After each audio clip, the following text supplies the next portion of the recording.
पिछले 200 सालों में रेलवे ने पूरी दुनिया में अपना जाल बिछाया है। आज हम रेलवे के बिना जीने की सोच भी नहीं सकते। वहाँ पर दुनिया के किसी भी ट्रेन ड्राइवर को भेज दो तो उसके रोंगटे खड़े हो जाएंगे। इंडिया से लेकर जापान तक, पेरू से लेकर फिलीपींस तक, सबसे मुश्किल हालातों में सबसे शानदार इंजीनियरिंग। ये रेलवे इंजीनियरिंग की बहुत बड़ी अचीवमेंट थी। हाईटेक से लेकर होममेड तक, पहले लेफ्ट पांव और फिर राइट पांव से करना है। Incredible journeys and extraordinary lives. Sir ठंड से हो रही है, तेरे से हमारे जाड़ा सा लग रहा है, सर ही सुना रहे। आइए देखते हैं दुनिया की 10 एक्सट्रीम रेलवेज। नंबर 9 पर है पेरू। ट्रेन चलाने के लिए इससे ज्यादा खतरनाक जगह और कोई नहीं हो सकती। पहाड़ के किनारे पर, जमीन से लगभग 5 किलोमीटर ऊपर, उस ट्रेन को ड्राइव करना जिसमें हजारों टन मेटल्स लदा हो। अगर यहाँ पर एक्सीडेंट हो जाए, डिरेलमेंट हो जाए, तो क्लिफ से नीचे गिरने का, माउंटेन से नीचे गिरने का खतरा हो जाएगा। इसके लिए कंट्रोल और उससे भी ज्यादा हिम्मत की जरूरत होती है। यहाँ पर दुनिया के किसी भी ट्रेन ड्राइवर को भेज दो तो उसके रोंगटे खड़े हो जाएंगे इस जगह को देखकर। द फेरोकैरियल सेंट्रल एंडीनो, दुनिया का सबसे खतरनाक ढलान वाला ट्रैक। द अल्टीप्लानो, पेरू, एक खुला मैदानी इलाका जहां पर बिछा हुआ है दुनिया का सबसे ऊंचा रेलवे ट्रैक। ये ट्रेन 2450 टन लेड, जिंक और सिल्वर से लदी हुई है, जिसे देश की सबसे बड़ी माइन से लाया गया है। इसे एक बेहद ही खतरनाक सफर पर निकलना है, जो इसे एंडीज के ऊपर मौजूद माइन से दुनिया के सबसे ढलान वाले ट्रैक से होते हुए कोस्ट तक ले जाएगा। अपने सबसे ऊंचे पॉइंट से ये लगभग 112 किलोमीटर के फासले में 13,000 फुट नीचे पहुंचती है। ये भयानक ढलान इस सफर को और भी ज्यादा खतरनाक बना देती है। आमतौर पर अगर किसी फ्रेट ट्रेन को सुरक्षित तरीके से इतनी नीचे तक पहुंचना हो तो वो इससे दुगना फासला तय करती है। इसे 1870 में 10,000 लोगों ने बनाया था। ये 19वीं सेंचुरी के सबसे एम्बिशियस रेल बिल्डिंग प्रोजेक्ट्स में से एक था। ये रेलवे इंसानों की सबसे बड़ी इंजीनियरिंग अचीवमेंट्स में से एक है। ये पर्सनली मुझसे जुड़ा है क्योंकि मेरे एंसेस्टर हेनरी मेग्स इसे बनाने वाले इंजीनियर्स में शामिल थे। ये आइडिया वाकई कमाल है कि सबसे ऊंचे पहाड़ी इलाकों में इस तरह की रेल लाइंस को बिछाया जाए, वो भी 19वीं सेंचुरी में। ये वाकई में कमाल है। वो इंजीनियर सच में काबिले तारीफ हैं, जिन्होंने वहाँ पर रेलवे ट्रैक बिछा दिया जहाँ पर सड़कें तक नहीं थी। चट्टानों के सामने से, पहाड़ों के अंदर से, घाटियों के ऊपर से वो ट्रैक को बिछाते रहे। और आज तब के बने ढलान वाले ट्रैक पर माल से भरी भारी ट्रेन्स को चलाने का काम सिर्फ डैनियल गार्सिया जैसे स्किल्ड ड्राइवर्स ही कर सकते हैं। इस ट्रेन को ढलान से नीचे ले जाने के लिए बहुत हिम्मत चाहिए, बहुत हौसला चाहिए और साथ ही आपका पूरा फोकस चाहिए, क्योंकि अगर आपका थोड़ा सा भी ध्यान भटके तो आपकी जान जा सकती है। लेकिन डैनियल सिर्फ पुराने पत्थर नहीं लेकर जा रहे। इनके पीछे के वैगन्स में लेड भरा है। यहाँ सिग्नल्स और सेफ्टी बैरियर्स ना के बराबर हैं, जिससे रिस्क और बढ़ जाता है। इसलिए यहाँ पर सबसे जरूरी होता है ट्रेन को कंट्रोल में रखना। एक कार को ढलान पर ड्राइव करने की बात अलग होती है, पर ट्रेन का वजन बहुत ज्यादा होता है। जरा सोचिए, 2,500 टन भारी माल। ये जो पीछे भारी सामान होता है, ये इंजन को आगे धकेलता है। ये पूरा सफर ब्रेक्स का खेल होता है और इसमें होती है 4 तरह की ब्रेक्स, और साथ ही इनके पास होता है एक 3,900 हॉर्स पावर का डीजल इंजन, जो अपनी पावर से भारी वैगन्स को पीछे रोक के रखता है। ज्यादा धीरे होने पर ब्रेक्स चल भी सकती हैं, ज्यादा तेज होने पर ट्रेन पटरी से उतर सकती है। पर ये रेलवे पेरुवियन इकोनॉमी की जान है। जो मिनरल्स ये ले जाते हैं वो पेरू के एक्सपोर्ट्स का 60% हिस्सा है, और इसलिए ये जरूरी होता है कि हर ट्रिप में ज्यादा से ज्यादा माल ले जाएं। और ज्यादा वजन का मतलब डैनियल के लिए ज्यादा खतरा और इनकी वाइफ के लिए ज्यादा चिंता। 15 घंटों के लंबे और दिल दहला देने वाले सफर के बाद ये ट्रेन आखिरकार अपने कीमती माल के साथ पहाड़ के नीचे पहुंच चुकी है, जो कि डैनियल की फैमिली के लिए खुशखबरी है। नंबर 8 पर है न्यूयॉर्क सिटी के बिल्कुल बीच में मौजूद दुनिया का सबसे बड़ा सीक्रेट, मैनहट्टन। और इसके बीच है एक बेहद ही मशहूर रेलवे स्टेशन, ग्रैंड सेंट्रल। इसके नीचे छिपा है एक गहरा राज, एक ऐसा रेलवे ट्रैक जो ग्रिड पर नहीं है। जहां पर हम इस वक्त हैं, ये ट्रैक और प्लेटफॉर्म एरिया है। ये कुछ भी एग्जिस्ट नहीं करता है। इसकी लोकेशन के बारे में सिर्फ कुछ ही लोग जानते हैं। जरा सोचिए, स्टेशन के नीचे एक सीक्रेट प्लेटफॉर्म, लगता है जेम्स बॉन्ड मूवी का कोई सीन है।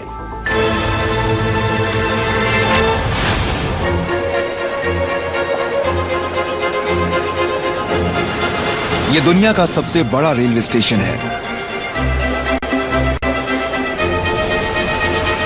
44 प्लेटफॉर्म्स, 67 ट्रैक्स और हर रोज 7.5 लाख लोगों का आना जाना।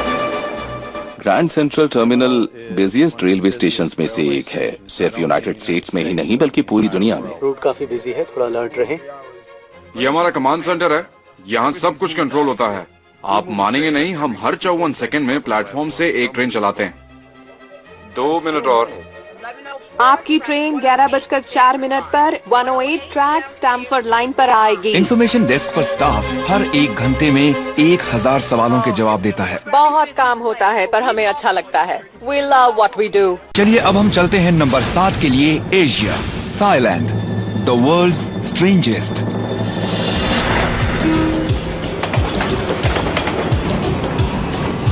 सुबह के 9:40 हुए हैं बैंकॉक में और ये है ट्रेन नंबर 4381 के ड्राइवर। इनका काम इस ट्रेन को मैकलॉन्ग स्टेशन तक पहुंचाना।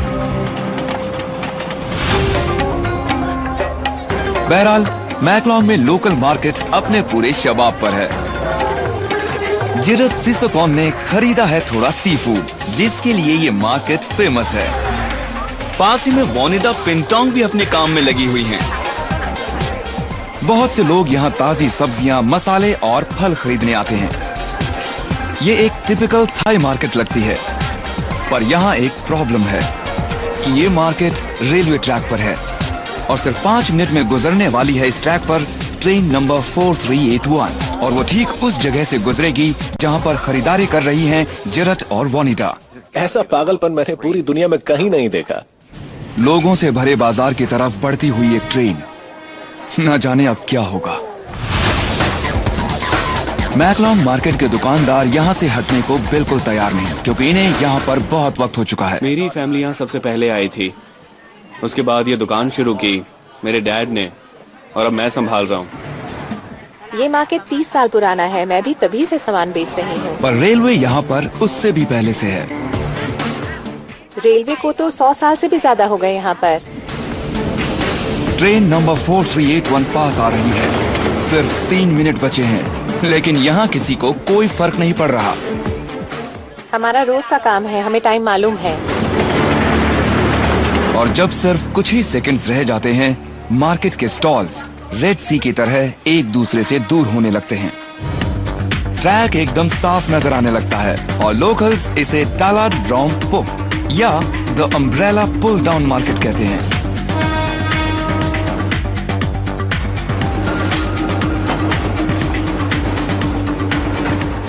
मुझे वहाँ के दुकानदारों और खरीदारों का तरीका बहुत अजीब और अच्छा लगता है। उनके लिए ये बहुत ही आम सी बात है। उनके लिए ट्रेन आने में अभी सिर्फ 15 सेकंड्स बचे हैं और वो बिल्कुल परवाह नहीं करते। अपना सामान उठाया, पैसे दिए और ट्रेन के आने से ठीक पहले वो वहाँ से हट जाते हैं। ट्रेन दिन में 8 बार इन स्टॉल्स को लगभग छू कर निकलती है और ट्रेन के जाते ही ट्रैक फिर से ढक जाता है। स्टॉल्स अपनी जगह वापस आ जाते हैं और चीजों को खरीदने बेचने का सिलसिला फिर शुरू हो जाता है।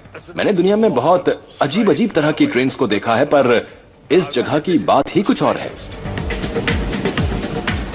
फॉरेनर्स को ये जगह अजीब लगती है, पर मुझे नहीं, क्योंकि मुझे तो यहाँ रहने की आदत हो गई है। मैं कभी भी इस इलाके से बाहर नहीं गई हूँ, पर मुझे नहीं लगता है कि इसमें कुछ भी अजीब है। नॉर्मल है ये। भाई अजीब का तो पता नहीं, लेकिन ना ये ट्रेन रुकने वाली हैं और ना ये दुकानदार झुकने वाले हैं।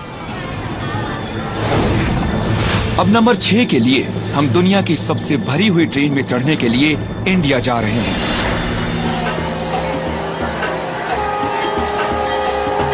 थाईलैंड में लोग ट्रेन के आने पर रास्ता छोड़ देते हैं, लेकिन यहाँ ट्रेन से चिपक जाते हैं। पैसेंजर्स ज्यादा और जगह कम, नतीजा इन्हें हर रोज अपनी जान पर खेल कर काम पर पहुंचना पड़ता है।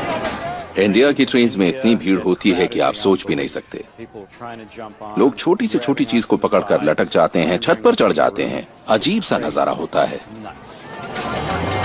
और इसी वजह से हर रोज लगभग 40 लोगों की जान जाती है। दिल्ली की ट्रेन, दुनिया का सबसे भीड़ भाड़ वाला सफर।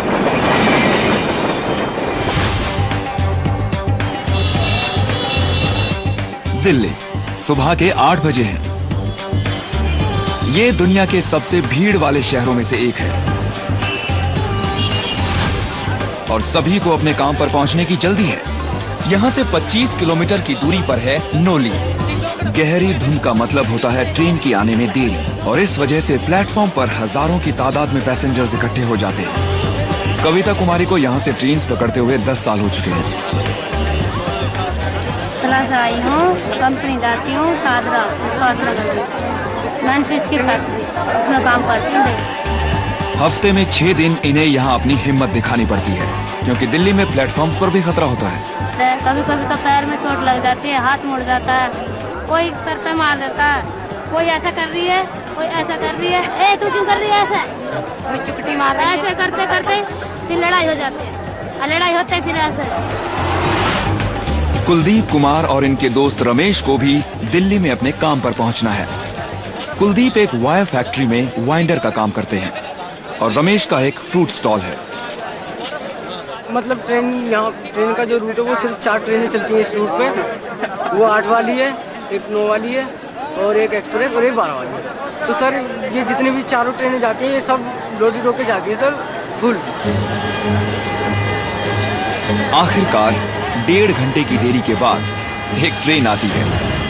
इस लाइन पर नोली से पहले सिर्फ 3 स्टॉप्स हैं, फिर भी ट्रेन पूरी तरह भरी हुई है और ट्रेन के रुकते ही ट्रेन में चढ़ने का मुकाबला शुरू हो जाता है।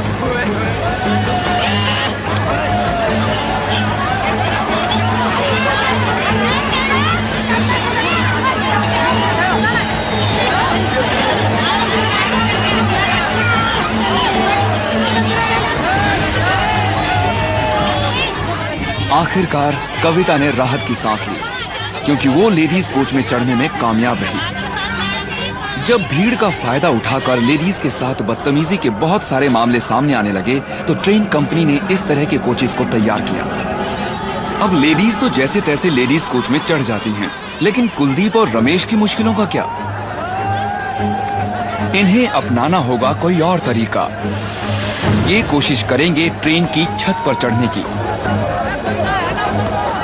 लेकिन इस ट्रेन में 1 इंच भी जगह नहीं है। बिस्कुट में सर इस हमारे में इसमें नहीं चढ़ पा रहे। देखो किस तरह हो रहा है, हमें अपनी जान का खतरा है सर। ठंड से हो रही है, तेरे से हमारे जाना सा लग रहा है सर इस हमारे।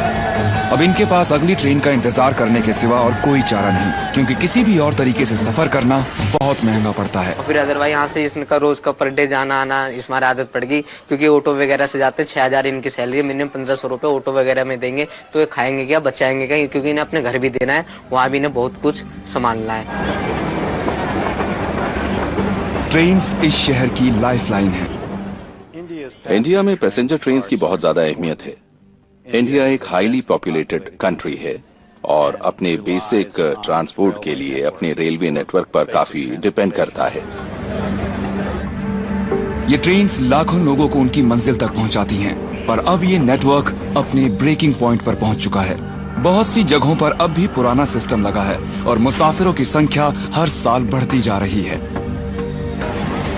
जो अगली ट्रेन आई वो भी खचाखच भरी हुई है, लेकिन इस बार कुलदीप और रमेश को इस पर किसी भी हाल में चढ़ना ही होगा। जब मैं घर से चलता हूँ तो मेरे दिमाग में सिर्फ एक ही बात रहती है, मुझे जहाँ जाना अपनी शॉप तक मुझे पहुँचना है।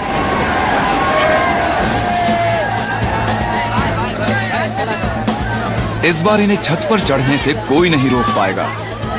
घर वाले डांटते हैं अंदर जाइयो, तेरे को ये कर दूंगे वो कर दूंगी, अंदर जाइए लुटक में जाइयो, क्या करे बहुत सारी पब्लिक। ये सफर कमजोर दिल वालों के लिए नहीं है। ट्रेन के बाहर लटकना ये तो पागलपन ही कहा जाएगा। आपका हाथ फिसला नहीं कि आपकी जिंदगी खत्म हो जाएगी। बहुत सारे लोग इंडिया में इसी तरह से मरते हैं। छत पे खड़े होना सफर को थोड़ा मजेदार लेकिन बहुत ज्यादा खतरनाक बना देता है। मतलब यही उम्मीद करते हैं कि आगे चल के थोड़ी राहत मिल जाए हमें, तो हमें इन चीज़ों का वो सहारा न लेना पड़े, अपना आराम से आएं, आराम से जाएं, बस यही उम्मीद है। तो आखिरकार कुलदीप, रमेश और कविता अपने काम पर पहुंच गए हैं, देर से ही सही लेकिन सही सलामत। कुछ ही देर बाद एक और ट्रेन आएगी और इंडियन रेलवे नेटवर्क दुनिया की सबसे ओवरक्राउडेड ट्रेन्स मुसाफिरों को उनकी मंजिल तक पहुंचाती रहेंगी। स्विस एल्प्स में ये है train versus snow. Be careful, आगे काफी बर्फ है।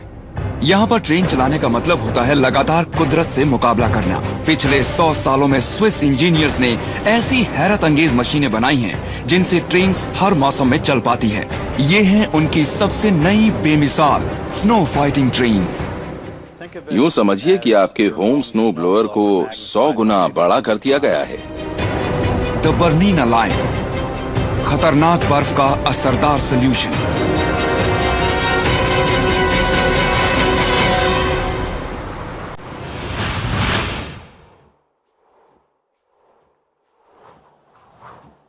द स्विस एल्प्स, सर्दी का मौसम है। यहां पर एक बेमिसाल रेलवे है जो स्कीयर्स और टूरिस्ट्स को स्की रिजॉर्ट्स तक पहुंचाता है। 245 बर्नीना लाइन ट्रेन की कंडक्टर है वेरा लिन निकलास। मैं इस रेल बोर्ड पर 7 सालों से काम कर रही हूँ। मुझे मेरा काम बहुत अच्छा लगता है, बहुत एक्साइटिंग है।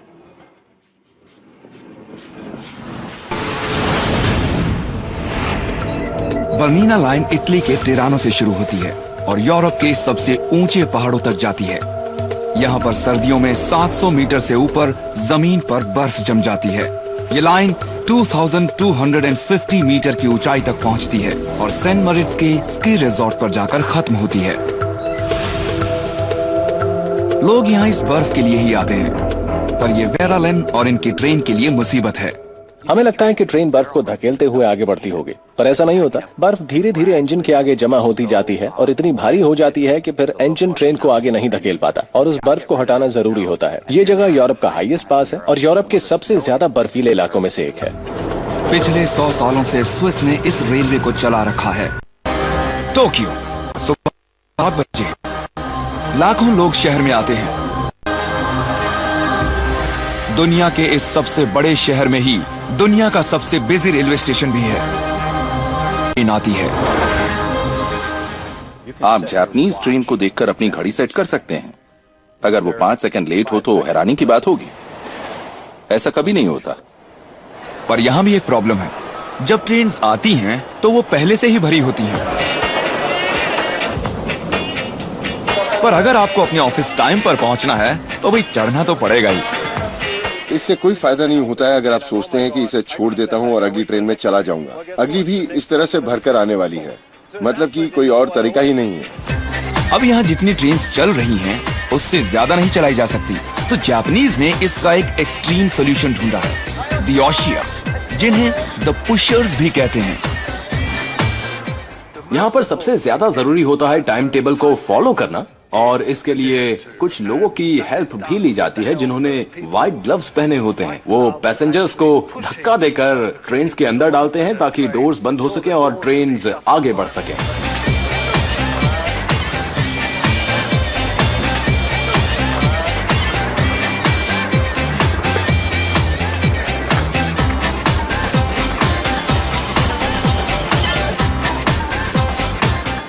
जो भी हो, ये सिस्टम कामयाब है। हर रोज लाखों पैसेंजर्स सही टाइम पर अपने ऑफिस पहुंचते हैं।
इंडिया, ये है वर्ल्ड्स मोस्ट एक्सपोज्ड।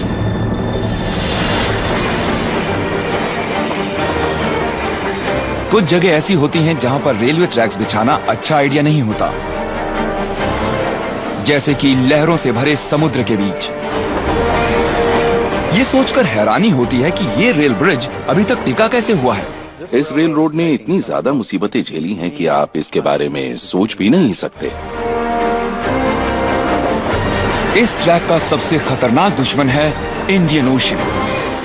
ऐसे ट्रैक पर कोई ट्रेन अगर पटरी से उतर जाए तो बचने की उम्मीद ना के बराबर होगी। ये एक चमत्कार ही है कि ये अभी तक खड़ा कैसे है।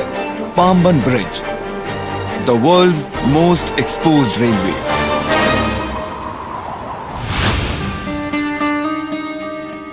साउथ इंडिया, चेन्नई से जरा सा साउथ में पाम्बन ब्रिज और तबाही के बीच खड़ी है ये मेंटेनेंस टीम। इनका मिशन, चाहे कुछ भी हो जाए, ब्रिज से ट्रेन्स गुजरती रहनी चाहिए। ये अपने काम पर जा रहे हैं, कई 100 मीटर अंदर समुद्र के बीच में। सिर्फ 1 मीटर चौड़ा और लगभग 2.5 किलोमीटर लंबा ये रेलवे ट्रैक पैसेंजर्स और सामान को रामेश्वरम आइलैंड और मेनलैंड के बीच लाता ले जाता है। इसके नीचे बहता है इंडियन ओशन। इसकी पोजीशन ऐसी है कि पाम्बन ब्रिज और इस पर काम करने वाले लोगों पर हमेशा खतरा मंडराता रहता है। न सेफ्टी बैरियर्स, न रोप्स और ना ही लाइफ जैकेट्स। एजे अशोक कुमार इन हालातों में यहाँ हर रोज काम करते हैं। यहाँ किसी तरह की गलती की कोई गुंजाइश नहीं है। इस ट्रैक पर काम करना बहुत मुश्किल होता है। थोड़ा सा पैर फिसला और 100% डेथ। हवा भी बहुत जोर की चलती है, कई लोग मर चुके हैं। यहाँ पर इस तरह बहुत गहरा है ये पानी, जो भी इसमें गिरता है वो मर जाता है क्योंकि हवा बॉडी को समुद्र की तरफ धकेलती है। इस लोहे के ब्रिज का सबसे बड़ा दुश्मन है जंग। इसको बहुत कुछ झेलना पड़ता है, तेज हवाएं, लहरें, salt water, air pollution, highly corrosive elements. इसलिए इसे ठीक रखने के लिए बहुत ज्यादा मेंटेनेंस की जरूरत पड़ती है। इसको जंग से बचाने के लिए अशोक हर रोज इस ट्रैक के सबसे ज्यादा जंग वाले हिस्से को उखाड़ते हैं और पेंट से सील कर देते हैं। लेकिन यहाँ पर इन्हें सिर्फ अपना पैर फिसलने की चिंता ही नहीं होती, क्योंकि जिस वक्त ये क्रू यहाँ पर काम कर रहा होता है, इस पर से ट्रेन्स गुजरती रहती हैं और उस वक्त सबसे पास वाला सेफ्टी प्लेटफॉर्म 30 मीटर की दूरी पर हो सकता है। ये इंडियन रेलवे सिस्टम के इतिहास की एक बेहद अहम कड़ी है और इसीलिए इतनी कोशिश की जाती है इसको ठीक रखने की और अगर कुछ हो जाए तो इसे रिपेयर करने की भी। लेकिन ये मेंटेनेंस टीम ज्यादा कुछ नहीं कर पाती जब कुदरत अपना असली रंग दिखाती है, क्योंकि ये है एक साइक्लोन कंट्री।